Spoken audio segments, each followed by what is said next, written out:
Alright, just got back from going about 15 minutes away to pick up a boat motor for 20 bucks. It's a 6 horsepower Evinrude. Missing the cow, it's locked up and stuff, but for 20 bucks I couldn't beat it. I need the throttle linkage off of it to put on my other 6 horsepower motor so I can sell it. So yeah. Alright, when I got this motor, the guy said the motor was locked up. It was sitting outside with the hood off. It had one spark plug, but the other was open to the elements. So I'm gonna put some of this fogging oil in it, see if I can work it back and forth and get it freed up.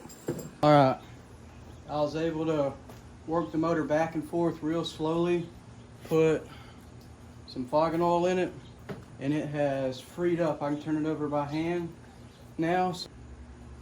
95. That's about 100 PSI right there. So that motor will run.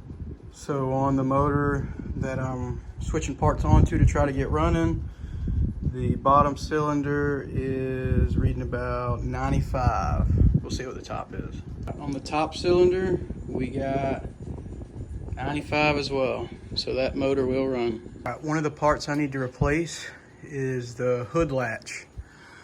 The arm to open and close it is broke off. All right, the new lever is on and it's working good.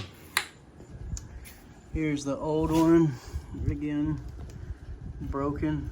All right, next on the to-do list is take this whole throttle arm with the linkage off and put it on this one. I already got this one off. It was rigged up with something just weird. I mean, I guess it worked, but it's off. And now I'm gonna take the other one off. Finally got the throttle linkage off of this motor. I had to fight tooth and nail with that screw. As you can see, I had to drill it out. There's the remnants of it. The old one on the other one was broke, but I was able to save the screw. So yeah, I'm about to swap all the rods and hardware over to that one. Throttle linkage is all in here and working now.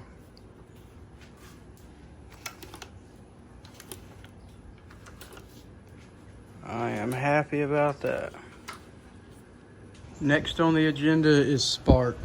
I don't have any spark on either cylinder, so I'm gonna pull the flywheel, maybe sand the points, check some resistance on coils or condensers, and go from there. Go ahead and take her off. Easy as that. This is what we're working with up under the flywheel. You got your condensers, your coils, and then you got your little points. See if I can boom, boom, boom, boom, boom. I'm gonna start with trying to sand the points. Might check the resistance on these coils, but they don't look too bad. Could be the condensers as well, but I'll keep you tuned.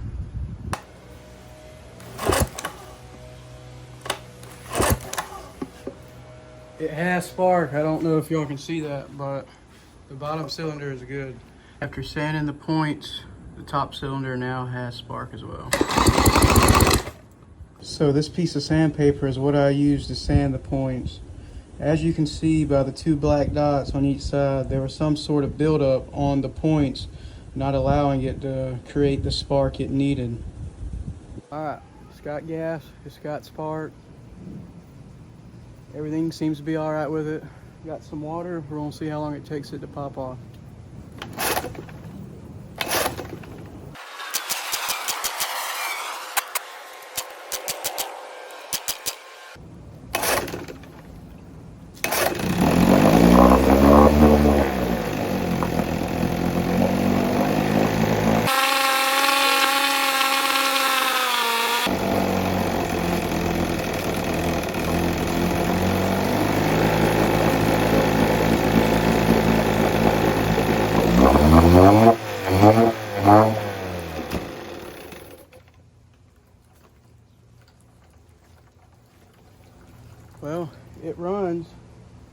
Looks like it's not pushing any water out of the exhaust. I got a impeller coming for it tomorrow.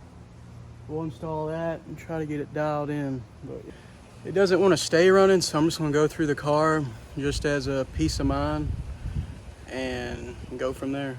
All right, another problem I'm having is when I pull the pull cord, the throttle linkage wants to move, specifically this plate right here, back and forth, because that's how loose it is. I don't know if I'm able to do it with two hands, but see how it just shot back?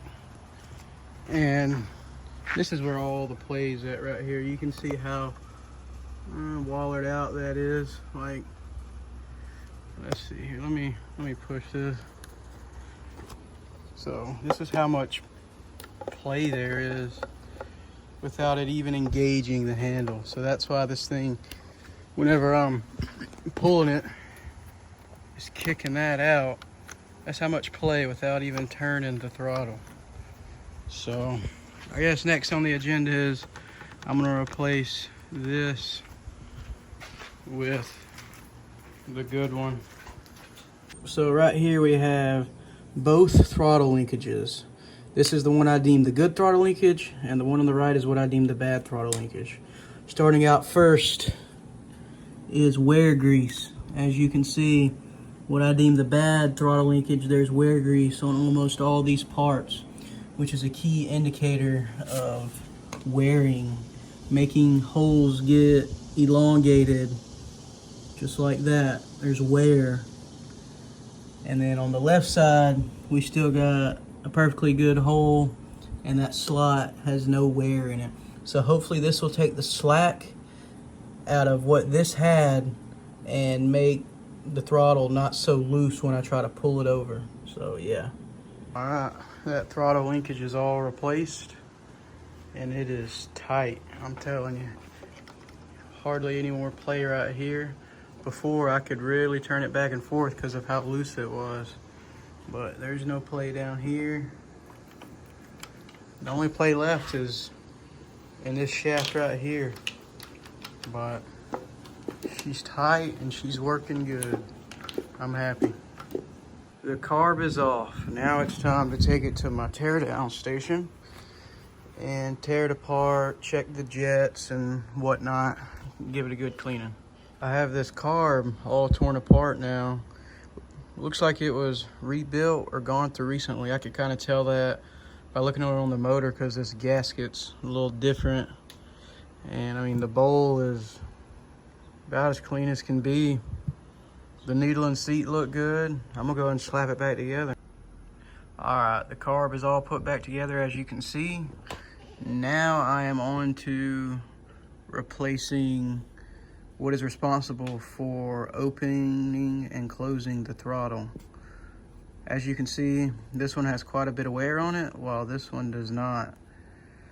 Also, this one had a piece of metal on it to try to cover up that indentation right there, but that metal was also worn through. So I'm gonna put this one on there.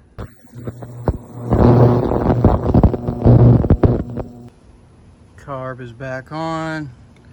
Put a new little fuel line right here.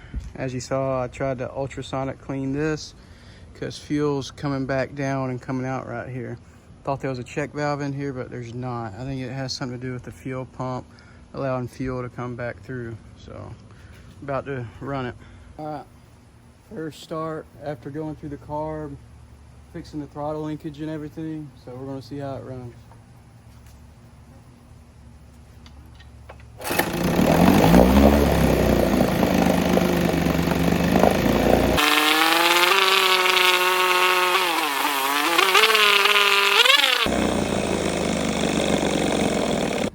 Setting the points. 20 thou.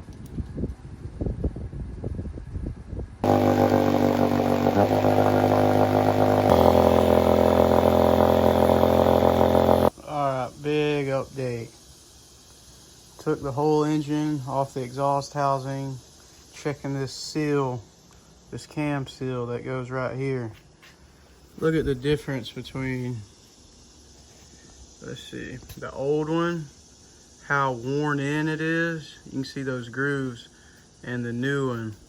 or the new one, has no grooves in it.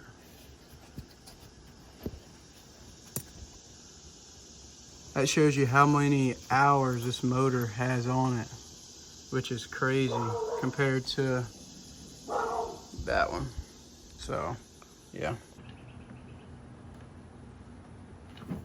Here working on the 6. Got a new water pump and water pump housing for it. We're gonna see if she pumps water.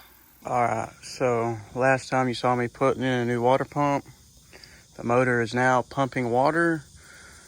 You also saw I had the head torn off and everything, checking all the passages because I couldn't figure out why it wouldn't pump water, but the water pump, this is why it would not pump water.